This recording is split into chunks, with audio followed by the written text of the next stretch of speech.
Graças a Deus, então tem voltado esta conexão da internet, que não é uma questão nossa, né? Temos que ter bastante perseverança para que esses é uma forma muito especial, é muito eficaz, mas às vezes pode sofrer determinados transtornos. Mas para nós que estamos aqui dependendo em tudo da parte de Deus, nós estávamos comentando na programação passada algo que é sempre importante se repetir, porque às vezes nós temos conhecimento de tantas mensagens, todas elas são valiosas, mas de repente eu me deparei com este assunto que está aqui na mensagem Conferência com Deus, é de data de 20/12 de 59, onde lá pelos parágrafos 39 a 40, o profeta, o mensageiro, dá-nos então ele nos diz que esses 86% do ministério de Jesus foi constituído pela cura divina, pelos milagres, porque esta foi a parte de abertura do seu ministério, a parte de evangelização, pois a própria Bíblia nos relata, como a gente referiu na programação passada, nós encontramos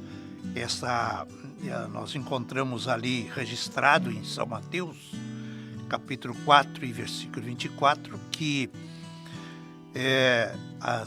assim a fama de Jesus correu por diversos lugares, inclusive na Síria, né, fora de Israel.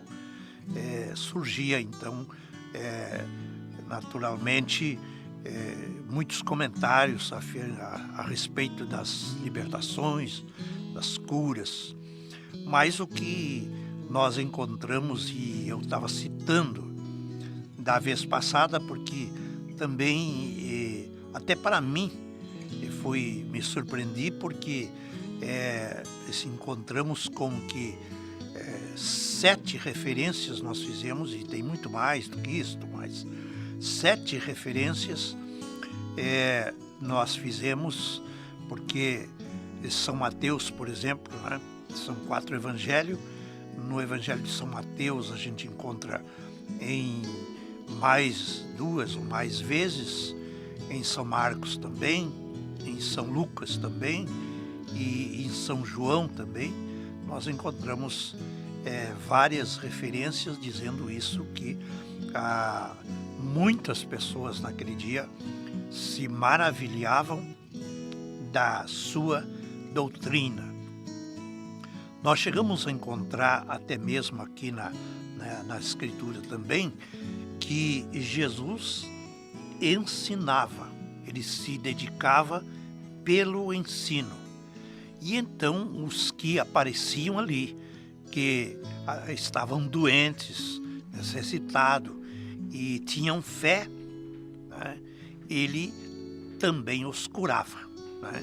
Mas ele não estava dedicado somente pela cura. A cura era uma virtude, era a presença de Deus, do sobrenatural, constante, porque nós sabemos que toda pessoa que tem esta revelação de receber a palavra original, tem a revelação de poder entender, receber a mensagem com revelação do Espírito Santo. Isso tem uma ação, porque existe uma virtude, existe poder.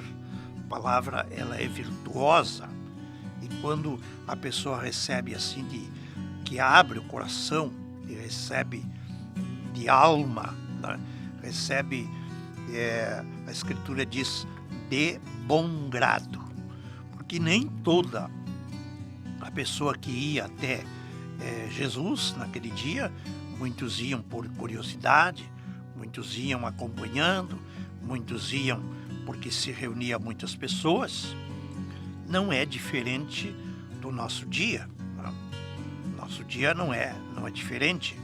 Nem todas as pessoas conseguem ter o coração aberto para Deus e confiar dessa maneira, saber que Deus está naquela palavra, está expressando-se ali, porque o que nós procuramos fazer simplesmente é repetir, a nossa obrigação é repetir o que já está na Escritura, porque a Bíblia nos previne, principalmente no último livro da Bíblia, no livro de Apocalipse, eu creio que no capítulo 22, diz que não devemos acrescentar nada nesta palavra, nem tirar, porque quem o fizer, quem acrescentar, terá o acréscimo não de bênção, terá um acréscimo de prejuízos, né?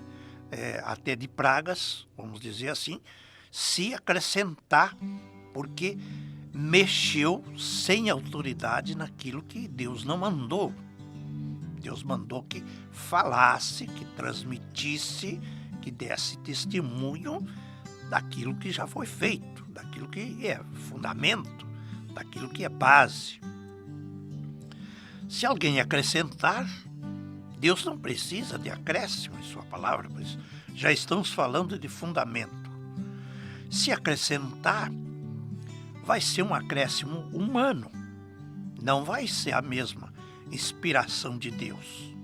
Por isso que a nossa Bíblia, por exemplo, ela tem 66 livros inspirados, né? Nós não contamos com, como a história, por exemplo, apresenta livros apócrifos, né? Nós não contabilizamos, não usamos como base livros apócrifos que não são inspirados. Agora, estes que nós temos contido em nossa Bíblia, eles são inspirados. Foi a inspiração de Deus. Então, aqui mesmo no livro do Evangelho de São Marcos, estou fazendo referência no capítulo 1 e no versículo 22, está dito que se maravilhavam da sua doutrina, porque ensinava como tendo autoridade, e não como os escribas. Quer dizer, não como os escritores, não como os fariseus, não como os religiosos, né? Mas com autoridade. E o que fazia esta autoridade? No versículo 27 desse mesmo capítulo 1 de São Marcos, diz: e todos se admiravam ao ponto de perguntarem entre si: que nova doutrina é esta? Pois com autoridade ordena os espíritos imundos e eles lhe obedecem. E isto foi o que fez com que a sua fama corresse por toda a província da Galileia. Aqui está dizendo na Galileia, está falando aqui dentro do Estado de Israel, do país de Israel. Mas já tem outra referência de Mateus 4:24, diz que também na Síria, né, corria esta fama e esta autoridade, porque autoridade é poder, é força, que fazia com que demônios respeitassem, obedecessem e saíssem. E isto é o que faz a verdadeira palavra. A dedicação que o cristão deve ter com a palavra é para que esta palavra não enfraqueça, não perca a autoridade, porque a palavra em si, ela é a representação de Deus, não é outra coisa, ela representa, ela tem a representação de Deus. Foi Deus que inspirou, foi Deus que ordenou. Então, por isso que nós reconhecemos e devemos reconhecer como palavra de Deus, né? E o próprio Jesus, ele era tanto esclarecedor eram as suas expressões, que nós encontramos no Evangelho de São João, no capítulo 7, e no versículo 16, quando os judeus se maravilhavam, porque Jesus lia e escrevia sem ter estado em alguma escola. E os judeus se maravilhavam disto, diziam, como que ele sabe letras sem nunca ter estado estudando? E Jesus então respondeu, a minha doutrina não é minha, mas é daquele que me enviou. Como é importante, porque um enviado de Deus, enviado por Deus, ele tem a responsabilidade de exatamente representar quem o enviou. Quem o enviou, porque Jesus disse que aquele que me recebe, recebe a quem me enviou. E não foi só lá naqueles dias. Jesus fez o papel, exerceu o papel de um enviado. Por isso, ele era enviado, ele estava aqui em carne, era na forma de um homem, mas ele estava enviado do céu e ele estava representando o mesmo Criador, o mesmo Pai, estava ali representado nele. Ele falou, muitas vezes, ele disse, o Pai que está em mim é quem faz as obras, mostrando que havia uma submissão, que ele estava submisso. E ele estava ali ordenado, ele estava ali enviado.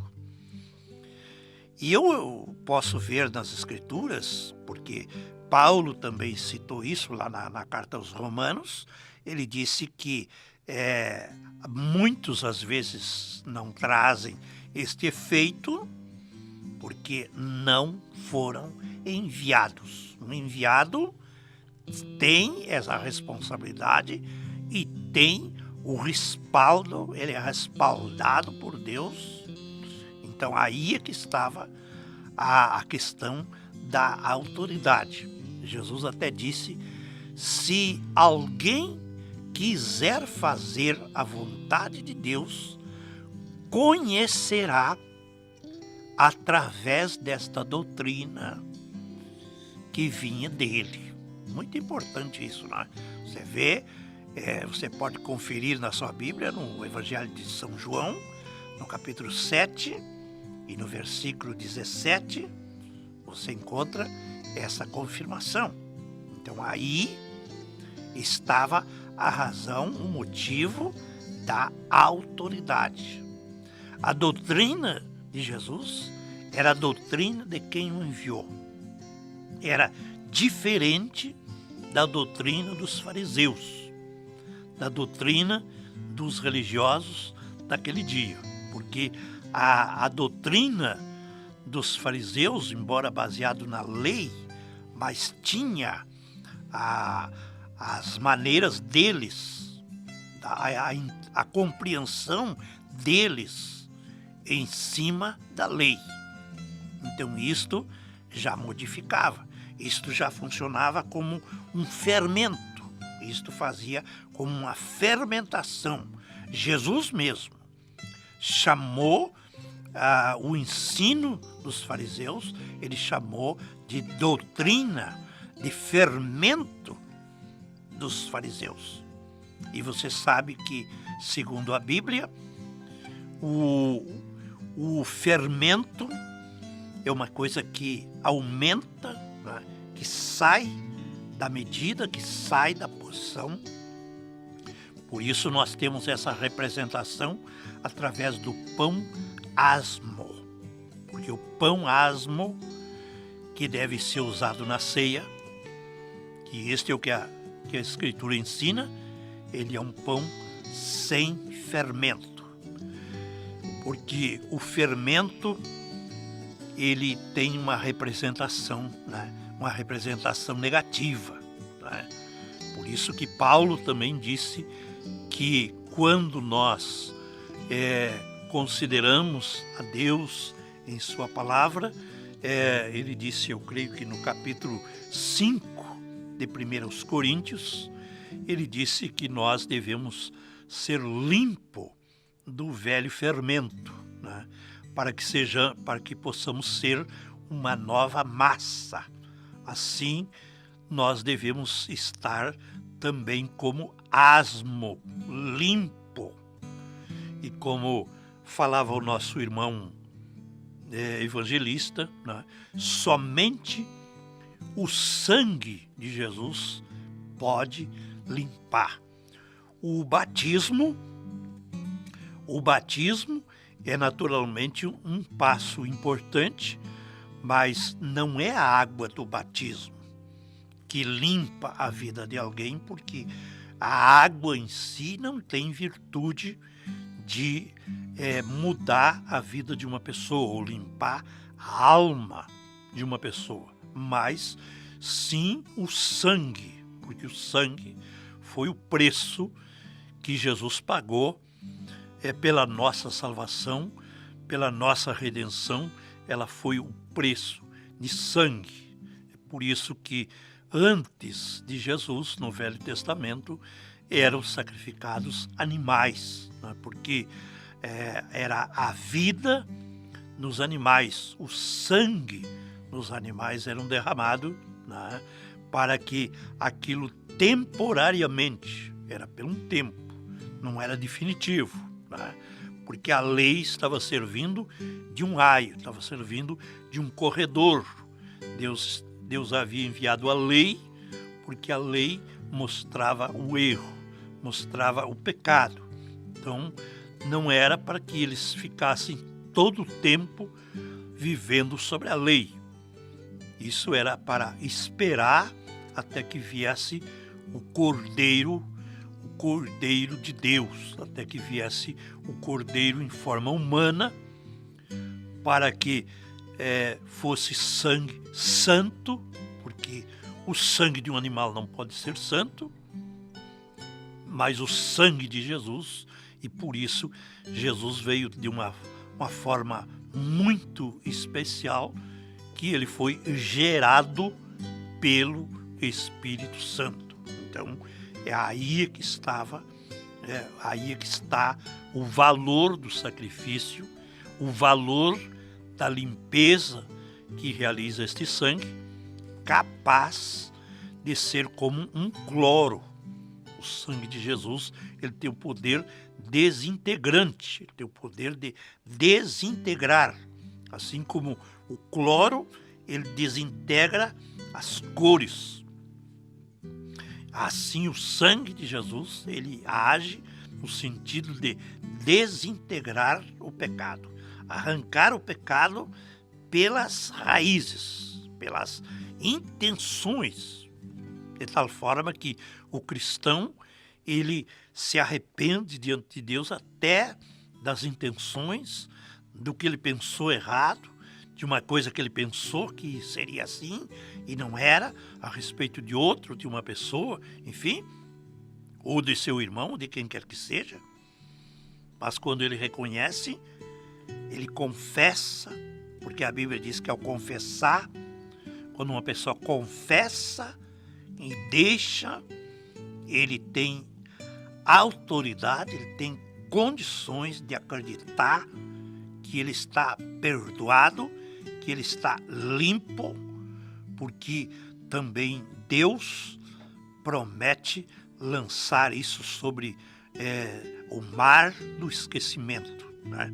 Mas não devemos esquecer, então, né, que se uma pessoa apenas batizar, mas não continuar adiante para comprovar o seu novo nascimento, né, ele não consegue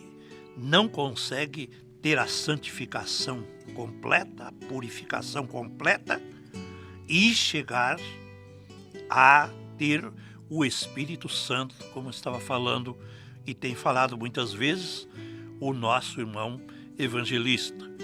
Aí chega o ponto, talvez você diga assim, então como que um evangelista pode doutrinar? Bom, mas quando Jesus estava fazendo o evangelismo de Jesus, foi doutrinando. Como você está acabando de ver, ele não se detinha a não ser ensinando, mostrando a eles a própria lei que tinha termos muito severos, muito fortes, né? Porque a lei era olho por olho, dente por dente, quer dizer, o que furtava tinha que restituir, né? Até várias vezes mais, enfim, se, vamos dizer assim, se ele cavasse uma cova e não colocasse ali uma sinalização, e uma pessoa viesse e se acidentasse ali, ou um animal do seu próximo se quebrasse ali por causa daquela cova, ele tinha que restituir aquilo ali, porque ele era o culpado. Então a lei era muito severa. Mas Jesus tornou a lei espiritual, ele não tornou ela mais fraca. Ele tornou ela mais forte, porque quando a lei condenava o adultério como pecado, que era quando fosse um ato consumado, confirmado, né, como adultério, e essa era a condenação que recebia de acordo com a lei. Jesus foi mais além, ele disse, quando você olhar para uma mulher com intenção errada, você já no seu coração adulterou. Então ele foi lá na raiz. Por quê? Porque ele tornou a lei espiritual. Ele não trouxe a lei de fora para dentro, ele levou a lei de dentro para fora, de uma maneira que ela espere, né? Essa é a maneira que o cristão que consegue vencer, consegue ter o novo nascimento e a experiência do Espírito Santo, ele dispensa coisas, né, de dentro para fora, porque maior é o que está em nós do que aquilo que está no mundo. O mundo pode estar cheio de perversidade, como na verdade está, mas o mais forte para nós não é a perversão. O mais forte para nós é o poder desta palavra. Por isso que, às vezes, tem pessoas até moralistas, pessoas que têm uma moral equilibrada, enfim, famílias, enfim, e Deus pode estender a sua mão, às vezes, a um pecador, até mesmo a um presidiário, vamos dizer, ou qualquer outro, né, até mulheres também que têm tido, e homens que têm tido maus testemunhos, que não vamos estar enumerando aqui, porque não precisa enumerar, porque a Bíblia diz que o sangue de Jesus nos lava e nos purifica de todo o pecado. Então não precisa enumerar. Este fez um pecado, aquele outro fez outro, não tem pecadinho nem pecadão, tudo é a mesma coisa. Tá?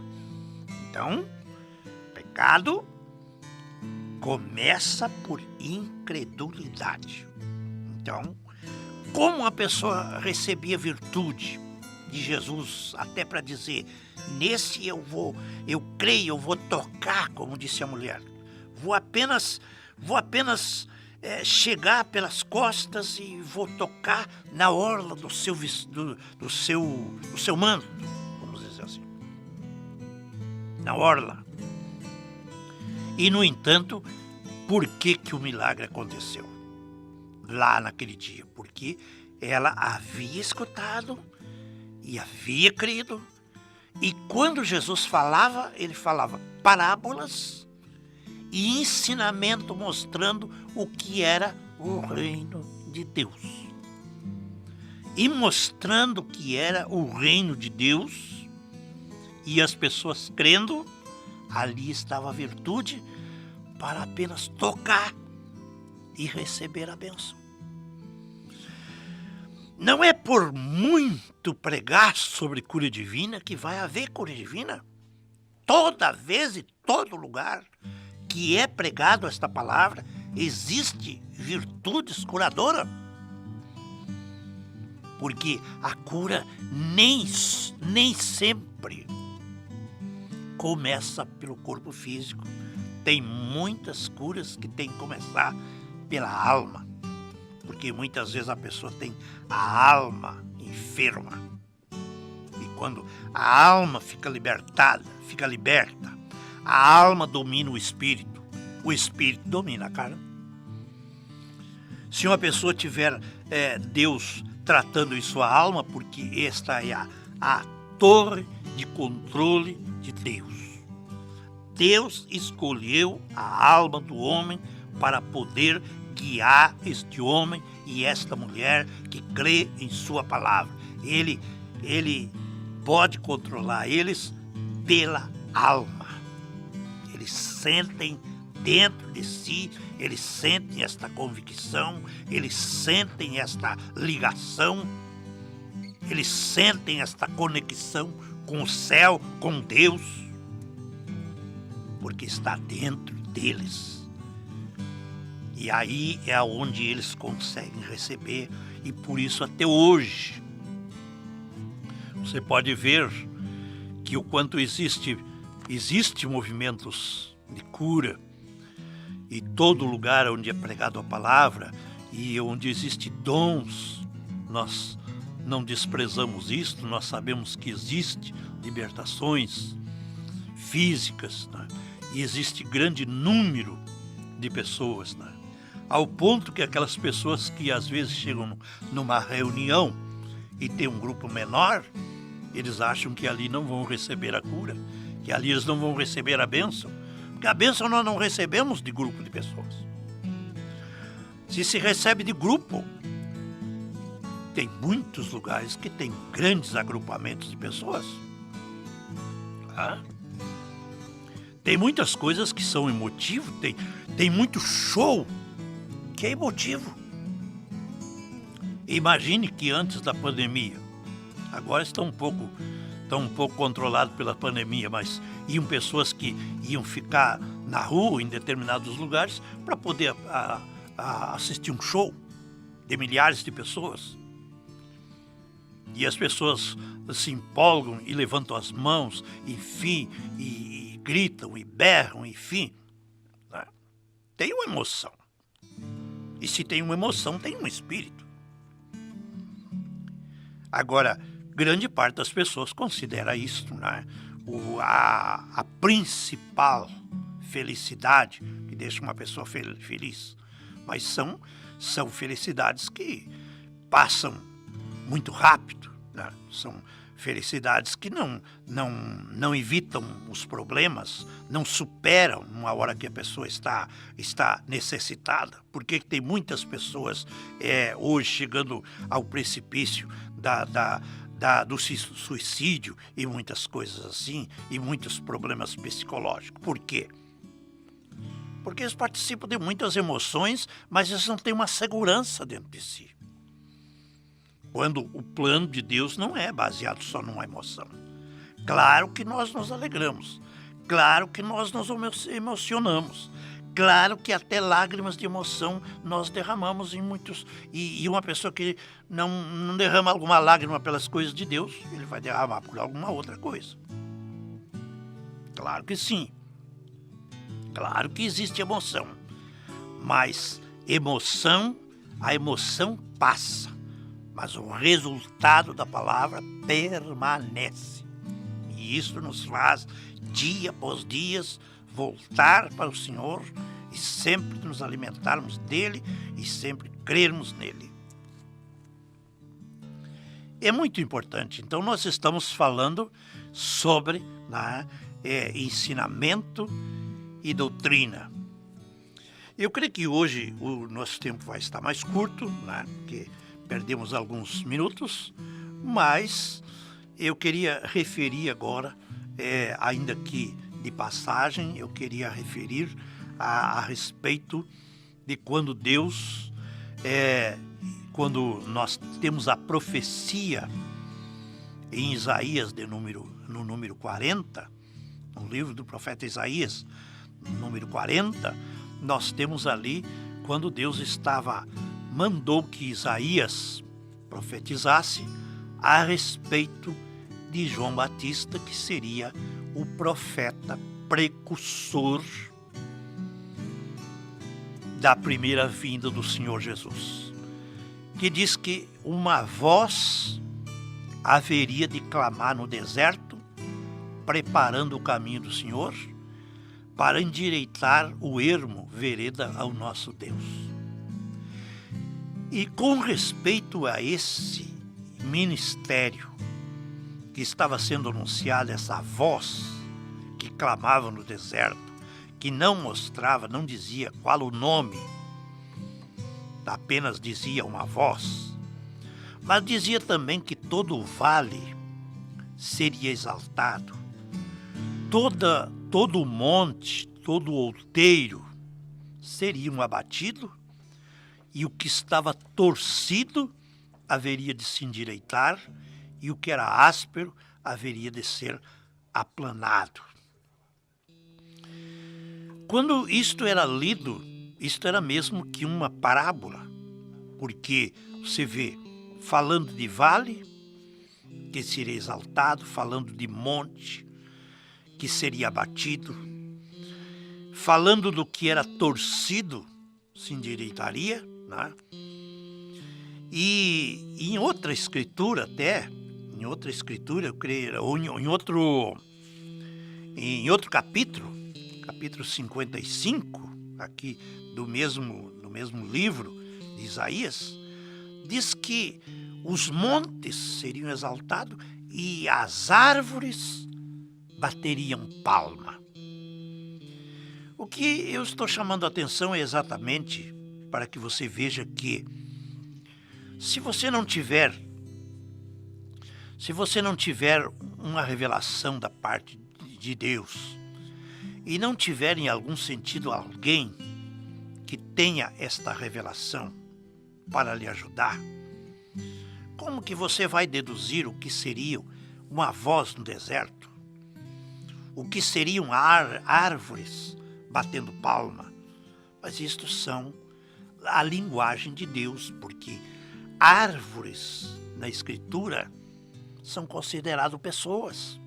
Então, essas árvores não eram árvores que bateriam palmas, mas seriam pessoas que representariam árvores. Seriam pessoas que entenderiam, que dariam boas-vindas, que se alegrariam com um mensageiro. E agora você vê, e quando se apresenta um mensageiro, se apresenta um homem barbudo, um homem vestido de peles de carneiro, usando um cinto sobre os lombos, e ainda com uma estranha dieta, né? Comendo gafanhotos e mel silvestre. Então você veja, se olhássemos a aparência de João Batista, o que nós pensaríamos se não tivéssemos a revelação? Além de tudo, um homem que tinha ficado órfão, que estava lá, cresceu no deserto, vendo as serpentes, os escorpiões, os animais lá do deserto, e agora não apareceu numa igreja, numa congregação, não não apareceu em algum lugar, não apareceu bem vestido, apareceu lá nas barrancas do Rio Jordão, chamando as pessoas ao arrependimento. Imagine você, o que você pensaria? Então, precisava ter revelações, uma revelação direta da parte de Deus. E esse era o precursor. E quando veio Jesus, o que Jesus falou dele a respeito desse homem? Jesus disse: fostes ver um profeta? Disse: muito mais do que um profeta. Porque de entre os nascidos de mulher, este é o maior profeta. Por que Jesus estava ressaltando isto? Porque ele era um profeta do pacto. Profeta um precursor que mostrava quem vinha depois dele. Ele disse, disseram para ele: por que batizas? Ele disse: eu vos batizo para arrependimento. Mas após mim, tem um que traz a pá e vai limpar a sua eira. E esse batiza com fogo. Quer dizer, veja bem, que ele estava falando lá do futuro. Né? Isso não aconteceu lá nos dias de João Batista. Né? Porque até hoje, até hoje a eira não foi limpa ainda, totalmente. Ainda existe, ainda vai ser limpa. E será que não vai ser? Será que vai acontecer? Bom, eu não preciso ver mais nada para saber que vai acontecer. Porque Deus falou e a palavra de Deus não volta atrás. Nós é que às vezes nos precipitamos, queremos colocar antes do tempo, queremos ver as coisas cumpridas. Assim aconteceu naqueles dias, assim tem acontecido nos nossos dias. Por isso que muitas pessoas acham que também as profecias ou ensinamentos ou considerações do nosso mensageiro, eles acham que falhou. Eu penso, coitado daqueles que pensam que o mensageiro falhou. Como estarão eles? Será que estarão seguros? Será que estão tão seguros? Talvez, porque quando uma pessoa está segura de si mesmo, é quando ele está mais enganado. Mas não é a nossa preocupação. Nossa preocupação é exatamente isso. Mostrarmos como foi e como se repete. Porque a Bíblia diz que tudo aquilo que já foi é o que ainda será. Será da mesma forma. Por isso, nunca é aquilo que você pensa. Por isso que a Bíblia diz que Deus chega a escolher as coisas loucas, desprezíveis, as coisas que não são, para confundir as que são. E esta é a razão também de Deus, no meio, um tempo de tantos colégios de teologia, de tantos teólogos, de tanta formação, de tantos homens, um grande nome, uma grande influência, de parte apreciado pelo mundo, mas Deus vem e escolhe um homem de pequena educação, um homem de origem de família pobre, mas escolhe este para lhe revelar, para lhe mostrar a palavra. E me chama a atenção, não tenho tempo de falar agora, mas vamos falar em outra oportunidade, que exatamente quando estava sendo construído o primeiro tabernáculo, o tabernáculo que está hoje lá em Jeffersonville, Deus lhe fez referência ao mesmo que Paulo falou para Timóteo. Não canses de falar deste livro, desta ensina, dedica-te sobre estas coisas, porque dias virão em que não suportarão a sã doutrina. E novamente confirmou que neste dia haveria uma verdadeira doutrina entre muitas doutrinas formadas pelos homens. E este é o que as pessoas deviam se queixar, é da doutrina, não da que nos aperta, da que cinge os nossos lombos, porque essa nos assegura. Mas as pessoas ficam acomodadas numa doutrina frouxa, que os homens criam, porque eles é que frouxam, e fica com medo e chamando de falsa a doutrina que aperta, que firma. Mas isto depende da escolha de cada um. Eu tenho certeza que aqueles que esperam o cumprimento da palavra, aqueles que esperam rápido, eles estão exatamente cuidadoso e dedicado em viver e guardar a verdadeira doutrina, o verdadeiro ensinamento a respeito do reino dos céus que Jesus tanto ensinava nos seus dias quando estava aqui.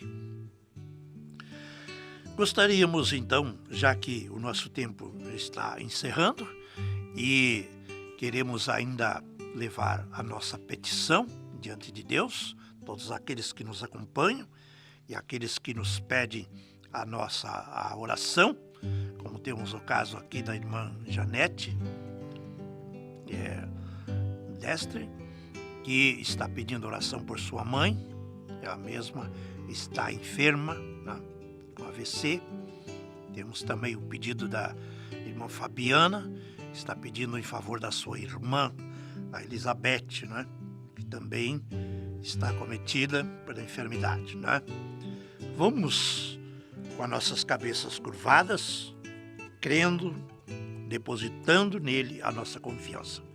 Se você guarda, segura esta palavra, ela em si é virtuosa. Bondoso Deus, no nome precioso de Jesus Cristo, aquele nome que está acima de todos os nomes, aquele nome que o próprio Satanás, o próprio inimigo, os demônios sabem que este nome está acima de todos, que é o nome dado entre os homens, pelo qual importa que sejamos salvos, que sejamos curados, que sejamos libertos. Este nome virtuoso, porque foi dado pelo anjo, se chamará Jesus, porque salvará o povo dos seus pecados. Bondoso Pai, estendes a tua mão de misericórdia neste momento e abençoa a cada pessoa que está voltada para ti, que está crendo, tanto a mãe de nossa irmã. Estamos aqui levando nesta oração, estamos orando junto com ela, estamos pedindo, Senhor, pela sua recuperação, estamos pedindo em favor do seu tratamento, da medicina que ela está recebendo, dos cuidados que ela está recebendo. Que o Senhor abençoe também a Elizabeth, a irmã da nossa irmã, que também ela possa ser socorrida em tua misericórdia. O Senhor olhe para este momento, para o seu coração, para a sua vida, para a sua intenção. E se ela está agora crendo, voltada para ti, sabendo que estamos orando em seu favor e que uma oração muito pode em seus efeitos quando fazemos por fé. Coloque, Senhor, a tua mão de poder e a virtude que acompanha esta palavra. Então somente visite o coração, a alma destas pessoas e elas sejam abençoadas, sejam recuperadas e todos quanto estão à nossa escuta recebam uma bênção conforme a sua necessidade. Pedimos isto e agradecemos no nome de nosso Senhor e Salvador Jesus Cristo. Amém.